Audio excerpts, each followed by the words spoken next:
করিতেছি শুরু আমি আল্লাহর নামও পড়ি, সার্বিক ও বিশেষ কৃপা রয়ত যাহারে। শুরুতেই দুই লাইন কবিতার মাধ্যমে আমি শুরু করতে যাচ্ছি। কবিতাটা হচ্ছে এরকম: চাহিয়া প্রভাতে রবির নয়নে, গোলাপ উঠিল ফুটে, রাখিব তোমাকে চিরকাল মনে, বলিয়া পড়িল ঠোঁটে। প্রিয় ফেসবুক ব্যবহারকারী ভাই ও বন্ধুরা, আজকে আমি আপনাদের সম্মুখে হাজির হয়েছি আমার এই বই নিয়ে কিছু কথা বলার জন্য। বইটার নাম হচ্ছে মানবতা ও ইসলাম। এখানে আপনারা জানেন ইসলাম আর মানবতা আলাদা কিছু নয়। আমি যদিও এখানে আলাদা লিখেছি, এখানে লিখেছি কেন বর্তমান প্রেক্ষাপটটা একটু বোঝানোর জন্য। আপনারা জানেন Islam is a complete code of life. ইসলাম হচ্ছে একটা জীবন বিধানের জন্য পরিপূর্ণ একটা পন্থা। এখানে সব কিছুই আছে, মানবতা, নৈতিকতা, সব কিছু আছে, এভরিথিং।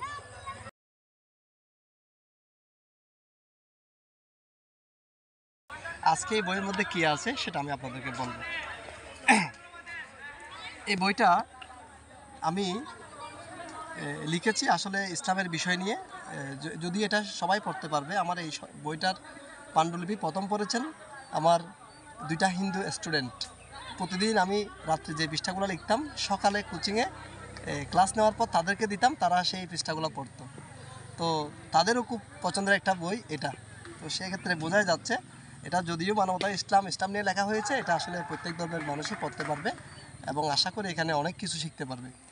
আচ্ছা, এখানে আমাদের ধর্ম নিয়ে বা স্রষ্টা নিয়ে যে প্রশ্নগুলো আমাদের মনের মধ্যে জেগে কিন্তু আমরা কাউকে করতে পারি না, মানে সেই কি মনে করবে অথবা প্রশ্নগুলো করা যাবে কি না, অনেক সময় আমরা সেই প্রশ্নগুলো করতে পারি না। এই অজানা প্রশ্নেরগুলো, ওপেন সিক্রেট প্রশ্নগুলোর উত্তর এই বইয়ের মধ্যে পাবেন যদি এই বইটা পড়েন। আমি একটু বলি এই বইয়ের মধ্যে কি আছে। আচ্ছা, এই বইয়ে এটা যদিও কাব্যগ্রন্থ না, কিন্তু এই অধ্যায়গুলো আমি কবিতার আকারে সাজিয়েছি। আমি এই অধ্যায়ের শিরোনামগুলো আপনাদেরকে পড়ে শোনাবো, তাহলে আপনারা বইটার মধ্যে কি আছে না আছে একটু ধারণা পাবেন, আপনারাও বুঝতে পারবেন। প্রথমত যেটা আছে সেটা হচ্ছে নারীর প্রতি অত্যাচার অবহেলায় গেরা, নাকি দরার বুকে নারীকেই করেছে সবার সেরা। অর্থাৎ নারীকে অত্যাচার অবহেলায় পরিপূর্ণ করে রাখছে, নাকি দরার বুকে পৃথিবীর বুকে নারীকে সবার সেরা বানাইছে ইসলামে, সেই জিনিসটা আপনারা পাবেন প্রথম অধ্যায়ে পৃষ্ঠা 11 থেকে। এরপর আসতেছে পৃষ্ঠা 13 নম্বরে গিয়ে আরেকটা অধ্যায়, সেটা হচ্ছে কি সত্য মিথ্যা যাচাই কেমনে করব ভাই, সে বিষয়ে জানতে হলে পড়ো এই অধ্যায়। মানে সত্য মিথ্যা যাচাই করার জন্য কিভাবে করব সেই জিনিসটা জানার জন্য টেকনিক পাবেন এই অধ্যায়গুলো পড়লে। 17 পৃষ্ঠায় গিয়ে দেখেন, অমুক ভাই তমুক ভাই যাদের পিছে দিন যায়, মূল্য তাদের হবে একদিন অচল পয়সার মতো ভাই। এই যে আজকে আমরা এই ভাইয়ের পেছনে ঘুরতেছি, কিছুক্ষণ ওই ভাইয়ের পেছনে ঘুরতেছি, হ্যাঁ, তাহলে এই ভাইয়ের পেছনে ঘুরতে ঘুরতে আমাদের দিনগুলো যাচ্ছে। তাহলে এমন একটা সময় আসবে এই ভাইয়েরও আমাদেরও মূল্যটা কী হবে, অচল পয়সার মতো। এই যে এখন 8 আনা 4 আনা 5 পাই 5 পয়সা 10 পয়সা এগুলো আমরা নিচে দেখলেও তুলে নিই না কেন? কারণ এগুলো কোনো ভ্যালু নাই, ভ্যালুলেস। তো আমাদেরও একসময় সেরকম ভ্যালুলেস হবে বাইরের পেছনে ঘুরতে থাকলে। এই যে আপনারা বাস্তবতা এখন দেখতে পাচ্ছেন, অনেক নেতাও নাই, নেতার কর্মীও নাই, ঘর থেকে বের হতে পারতেছে না কেন? লজ্জায়। এরপর আপনারা 20 পৃষ্ঠায় যেটা পাবেন সেটা হচ্ছে মানবতা আছে নাকি গিয়েছে মরে, বেঁচে আছে নাকি বুকছে জ্বরে। মানে মানবতার কি জ্বর হয়েছে, মরে গিয়েছে, সেই জিনিসটাই অধ্যায়ে পাবেন। মানে মানবতা পৃথিবীতে আছে নাকি নাই সেই জিনিসটা। এবার দেখেন 26 পৃষ্ঠায় পাবেন যে নতুন অধ্যায়, সেটা জীবন গঠনে লাগবে ইসলাম ধর্ম, নাকি যেমন ইচ্ছা তেমন করবে ভালো মন্দ কর্ম। অর্থাৎ আমরা যে দৈনন্দিন জীবন যাপন করতেছি ওখানে কি ইসলাম ধর্মের প্রয়োজন আছে কি না, নাকি আমরা যেমন ইচ্ছা তেমন কাজ করতে পারবো, সে বিষয়ে আপনারা পৃষ্ঠা 26-এর মধ্যে পাবেন। তারপর দেখা গেছে 34 পৃষ্ঠায় সেটা হচ্ছে ধনী গরিব বৈষম্যে আজ বিচলিত জনতা, কি করলে ফিরে আসবে দুইয়ের মাঝে সমতা। এই যে ধনী আর গরিবের মধ্যে কি কাজ করলে সমতা ফিরে আসবে, পার্থক্য থাকবে না, মোটামুটি সবাই একই কাতারে সব কিছু করতে পারবে, স্পেশালি সোশ্যাল অ্যাক্টিভিটিসগুলো, সেগুলো এই অধ্যায়টা পড়লে আপনারা বুঝতে পারবেন। এরপর হচ্ছে 37 পৃষ্ঠায় গিয়ে আরেকটা নতুন অধ্যায়, সেটা হচ্ছে পর্দা নিয়ে। পর্দার নামে নারীকে করেছে কেন বন্দি করে রাখা কি ইসলামের সন্ধি। এই যে আমরা অনেকে বলি না পর্দা দিয়ে মেয়েদেরকে বন্দি করে রাখছে ইসলামে, হ্যাঁ, তো এটা আসলে নারীদেরকে কি বন্দি করে রাখছে বা বন্দি করে রাখাকে ইসলামের একটা কৌশল ছিল, সন্ধি ছিল, সেই জিনিসটা বোঝার জন্য এই অধ্যায়টা পড়লে আপনারা বুঝবেন, মানে পর্দা করলে লাভ কী লস কী সেটা আপনারা বুঝবেন। এরপর আসেন, এরপর যেটা আসলো সেটা হচ্ছে আসলে বড়দের জন্য একজনে 4 বিয়ে কেন একটা নয়, একের অধিক বিয়ে করলে চরিত্র ঠিক রয়।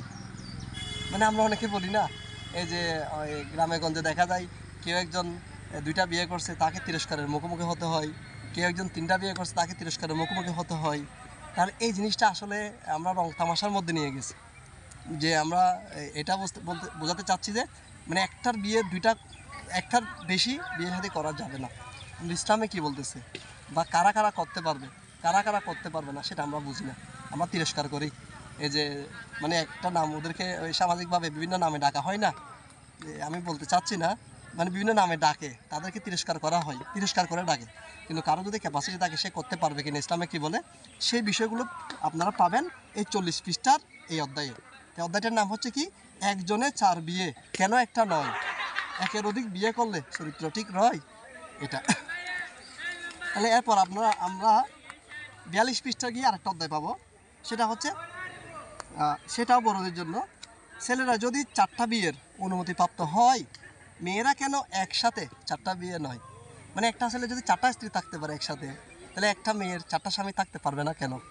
তাহলে এই জিনিসটা আপনারা পাবেন 42 পৃষ্ঠায়। আশা করি পড়লে অনেক কিছু শিখতে পারবেন, ভালো লাগবে। বিশেষ করে জানার জন্য অপরিহার্য, জ্ঞান অর্জনের জন্য পড়তে হবে। তাহলে আপনার মনের ভিতর লুকায়িত প্রশ্নগুলো, লালিত প্রশ্নগুলোর হয়তো সমাধান পেতে পারেন। এবার আসি পৃষ্ঠা নাম্বার 44। নাস্তিকের কঠিন প্রশ্ন, স্রষ্টা নাই, স্রষ্টা নামক কেউ থাকলে কেন দেখা না পায়। এই যে আমরা অনেক সময় প্রশ্ন করি না, যে নাস্তিকরা বলে স্রষ্টা নাই, যদি স্রষ্টা থাকে ওকে আমরা দেখি না কেন, ওকে আমরা দেখি না কেন, না দেখলে কেন বিশ্বাস করব। তাহলে সেই প্রশ্নের উত্তর আপনি পাবেন এই অধ্যায়ে, অর্থাৎ 44 পৃষ্ঠার যে অধ্যায়টা শুরু হয়েছে সেটা পড়লে আপনি এই প্রশ্নের উত্তর পাবেন ইনশাআল্লাহ। এরপর হচ্ছে 47 পৃষ্ঠায় গিয়ে আরেকটা নতুন অধ্যায়, সেটার নাম রেখেছি ইসলাম কি প্রচার হলো তরবারির জোরে, জেনে নিন না থেকে দাঁড়িয়ে দূরে। এই যে অনেকে আমরা দূর থেকে বলি ইসলাম মানে যুদ্ধ করে জিহাদ করে করে ইসলাম প্রতিষ্ঠা হয়েছে, আসলে এটা একটা ভুল কনসেপ্ট।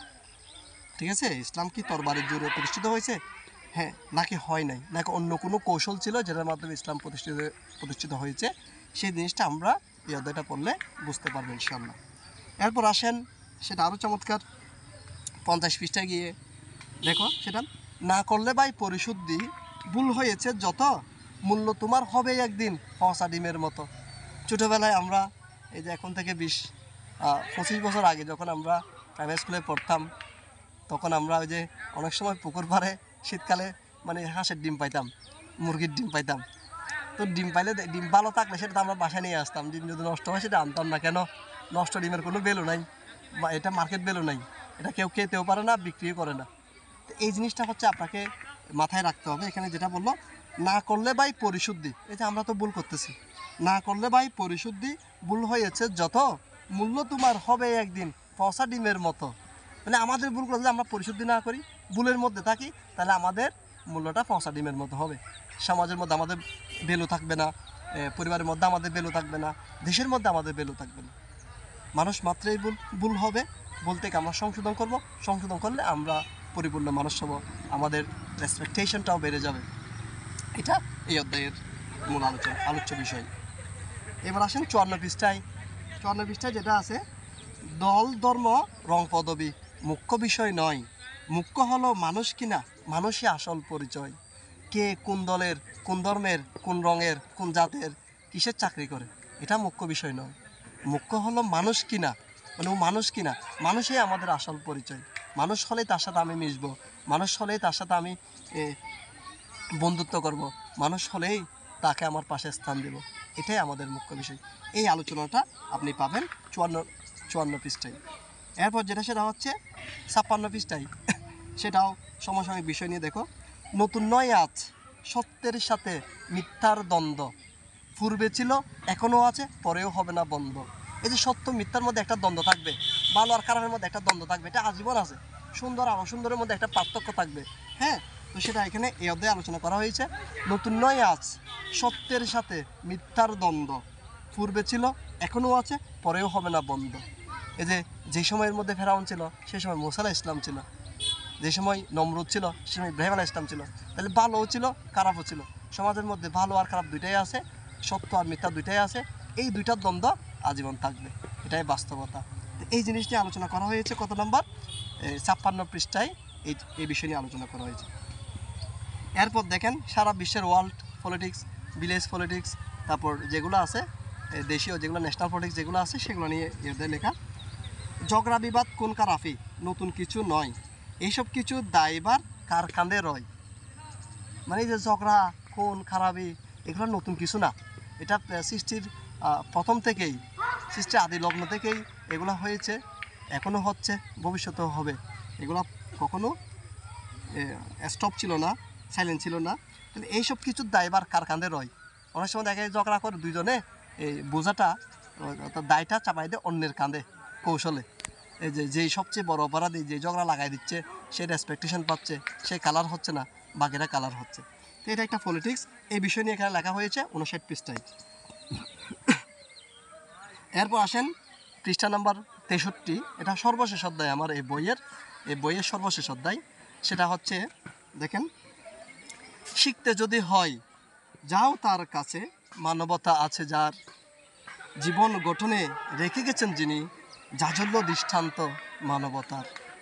অর্থাৎ আমি শিখবো, কিন্তু আমি শিখবো কার কাছ থেকে শিখবো, আমি কার কাছে যাব, শেখার জন্য আমি গুরু কাকে মানবো, কাকে আমি টিচার হিসাবে নেব, সেই জিনিসটা এই অধ্যায় পড়লে আপনারা বুঝতে পারবেন। দেখেন জিনিসটা কীরকম, শিখতে যদি হয় যাও তার কাছে, মানবতা আছে যার, জীবন গঠনে রেখে গেছেন যিনি, জাজল্য দৃষ্টান্ত মানবতার। তো প্রিয় দর্শক, আপনাদের আমি এই বইয়ের কি আছে সেই জিনিসটা আপনাদেরকে আমি বলেছি, নিশ্চয় আপনারা শুনেছেন। আমার বলার মধ্যে কোনো ভুল ত্রুটি থাকলে সেটা ক্ষমা সুন্দর দৃষ্টিতে দেখবেন। হয়তো আমি তাড়াহুড়া করে ভালো করে বোঝাইতে পারি নাই। তো আপনারা এই বইটা পড়লে আমি আশা করি আপনারা অনেক উপকৃত হবেন, অনেক ভালো লাগবে। এই বইটা আপনারা কিনে পড়তে হবে না। বিশেষ করে আমার যারা স্টুডেন্ট আছেন, আমি আসলে অনেক প্রতিষ্ঠানে ছিলাম, বেশ কয়েকটা প্রতিষ্ঠানে আমি শিক্ষকতা করার সুযোগ পেয়েছি। বর্তমানে একটা প্রতিষ্ঠানে আমি আছি এবং সামাজিক প্রতিষ্ঠানের সাথে জড়িত। আমার এলাকাবাসী পরিচিত অপরিচিত স্টুডেন্ট যারা আছেন, যে কোনো স্টুডেন্ট, তাদের জন্য বলতেছি আপনি যদি কেনার সামর্থ্য না থাকে কিনবেন না, কিন্তু নিয়ে আমার কাছ থেকে পড়েন, 2 দিন বা 3 দিনের জন্য নিয়ে যান, পরে আমাকে ফেরত দিয়ে দিবেন, কোনো সমস্যা নেই। তারপরে এই বইটা পড়েন। আর যাদের সামর্থ্য আছে এক কপি নেবেন, ঠিক আছে। এটা আসলে আমার লাগতেছে আপনার পরে ভালো লাগবে। আপনি কিনতে হবে এমন কোনো কথা নাই, নিয়ে পড়েন 2 দিন 3 দিনের জন্য, তাহলে ব্যাক করবেন, আমার ভালো লাগবে।